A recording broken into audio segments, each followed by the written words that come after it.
যদি একজনই বারবার প্রধানমন্ত্রী হতে থাকে তখন ইন্টার পার্টি যে ডেমোক্রেসি, এই ইন্টার পার্টি ডেমোক্রেসি কখনোই থাকে না। এক পর্যায়ে চলে যায় হচ্ছে যে পার্লামেন্টে উচ্চ কক্ষ থাকবে কি থাকবে না সেই বিষয়টিতে, এবং যদি প্রধানমন্ত্রী একাধিক হয় তো সেই জায়গা থেকে আমরা আজকে হাউসের মধ্যে যেটি দেখেছি সেটি হচ্ছে দুইবারের সবাই দুইবারই হচ্ছে চাচ্ছিল যে দুইবারের যেন প্রধানমন্ত্রী নির্বাচিত হয়। কারণ আমরা দেখেছি যে রাষ্ট্রের যে অন্যান্য অর্গানগুলো রয়েছে, যখন অন্যান্য অর্গানগুলো বুঝে যায় যে একজনই হচ্ছে রাষ্ট্রের এক্সিকিউটিভ হেড হবে, তখন দেখা যায় রাষ্ট্রটা এককেন্দ্রিক হয়ে যায়। দ্বিতীয়ত ইন্টারনাল ডেমোক্রেসি থাকে না। আমরা দেখেছি যে যদি একজনই বারবার প্রধানমন্ত্রী হতে থাকে তখন ইন্টার পার্টি যে ডেমোক্রেসি, এই ইন্টার পার্টি ডেমোক্রেসি কখনোই থাকে না।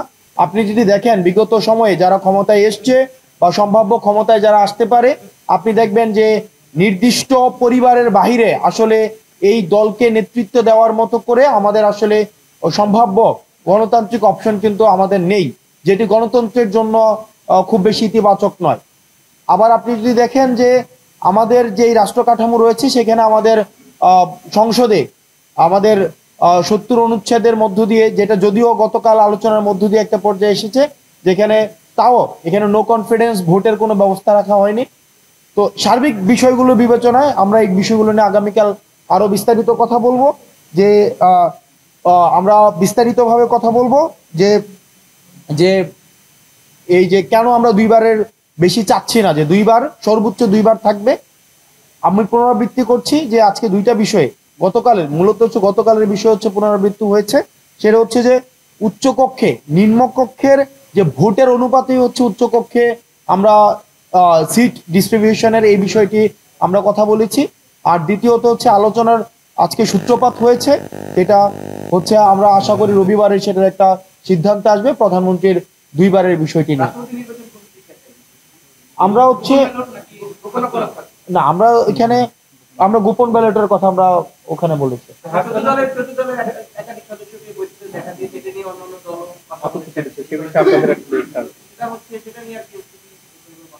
দেখুন, যে আওয়ামী লীগের সহযোগী যেই সংগঠনগুলো রয়েছে যারা এই ফেসিবাদকে পৃষ্ঠপোষকতা দিয়েছে দীর্ঘ 1.5 দশকেরও বেশি সময়, এবং আওয়ামী লীগকে ফেসিবাদী আওয়ামী লীগ হতে যারা সহযোগিতা করেছে, তারা এখনো পর্যন্ত রাষ্ট্র কাঠামোর বিভিন্ন জায়গায় আমরা তাদের অংশীদারিত্ব দেখতে পাচ্ছি।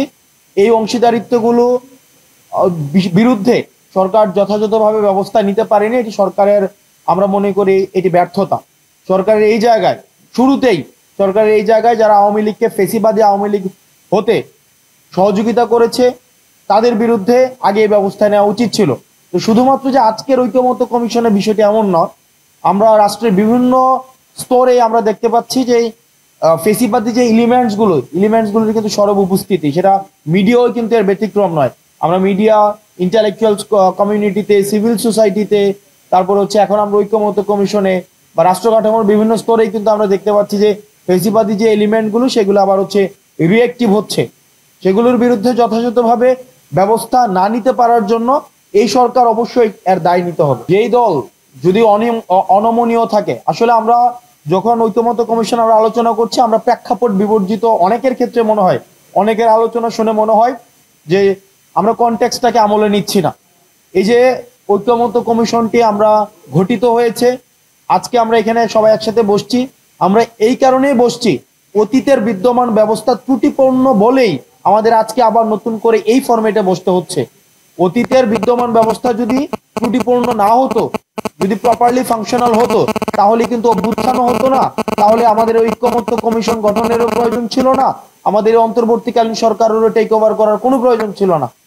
যেই দল যারা তাদের অবস্থান থেকে সরতে যাচ্ছে না, তারা মনে হয় এই যে প্রেক্ষাপট বিবর্জিত এবং বাস্তবতা বিবর্জিত, তারা হচ্ছে আবার একই সাথে মনে করছে যে যে তারা যদি তাদের অবস্থানে অনড় থাকে, হয়তো ক্ষমতা পরবর্তীতে সম্ভাব্য, যদি পরবর্তীতে হয়তো অনেক দল রয়েছে যারা মনে করছে যে ভবিষ্যতে ক্ষমতায় যাবে, তাদের জন্য হয়তো ক্ষমতা কাঠামো তাদের নিজের মতো করে ম্যানিপুলেট করা সহজ হবে, জনগণ বিবর্জিত একটি ক্ষমতা কাঠামো।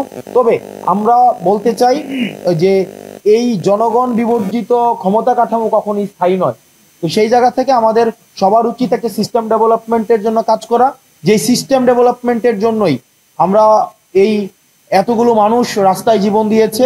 আর আমি ফেসিবাদ বিরোধী যে রাজনৈতিক দলগুলো রয়েছে তাদের প্রতি আহ্বান জানাবো, আপনাদের ডাকে, আমাদের সম্মিলিত ডাকে বৈষম্য বিরোধী ছাত্র আন্দোলনের নেতৃত্বে হচ্ছে মানুষ রাস্তায় নেমে এসছে, তারা তাদের জীবন দিয়েছে।